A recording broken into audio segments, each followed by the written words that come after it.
It's going to be really, I mean, for lack of a better term, it's going to blow us out of the water. There are so many amazing pieces in this year's show. This year will mark the 25th exhibition of art by Michigan prisoners.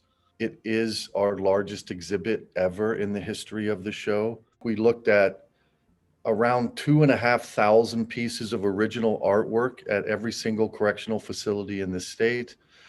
We curated in about 830 pieces for the show. It includes, just over 600 artists. So for us, that's a big group of artists to work with, and we feel very privileged for that.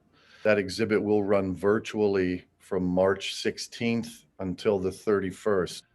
Sales will be allowed to occur during that time. This year, there's a really special thing that we're doing, basically categorizing artwork into like log items or categories. And then that way you can browse through art with a particular theme in mind. We got a lot of 3D this last year, certainly all sorts of different drawings, paintings. I have a couple pieces here.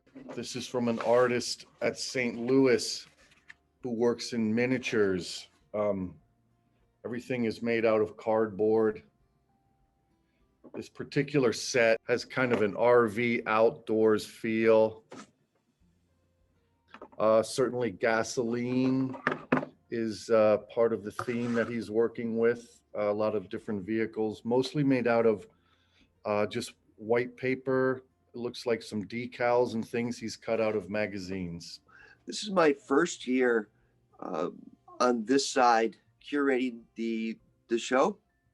Getting to see all of the pieces in person is a much bigger experience than I thought it was going to be. Another artist that we work with that I think does an amazing job, he does a thing called quilling.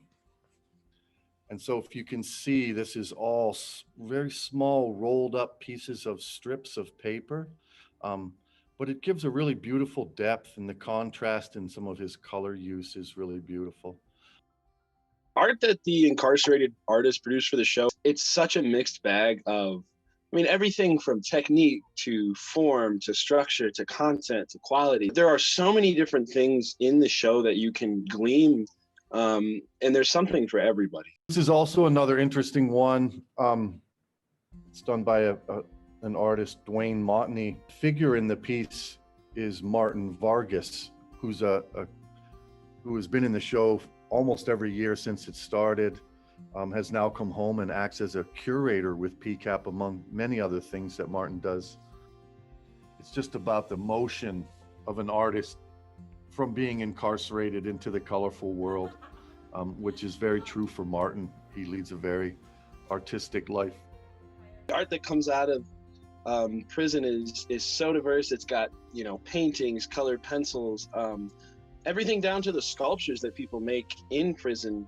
And there's some fascinating sculptures. Every single time I see the sculptures in prison, I'm blown away because, you gotta remember that these guys aren't using lathes and mills and, equipment that you would have in a commercial setting. They've got toothpicks and Q-tips and cardboard, and they somehow managed to make robots and houses and, starships.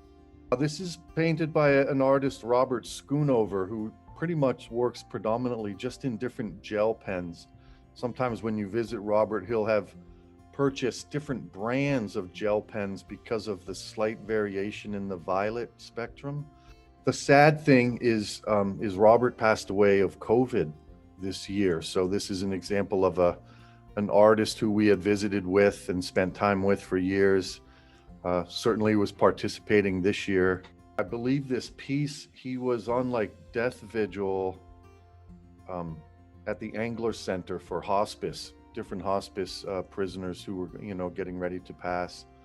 He was spending time there working with them, and I think the theme of this one comes out of his time and reflection. It was fun. I had a picture of the helmet, and I just really liked the way the light played against the helmet, and it was really fascinating to me. I needed to paint it, and once I did, I changed a few things on it. Once I did, I'm like, oh well, this came out all right, let me just add some stuff.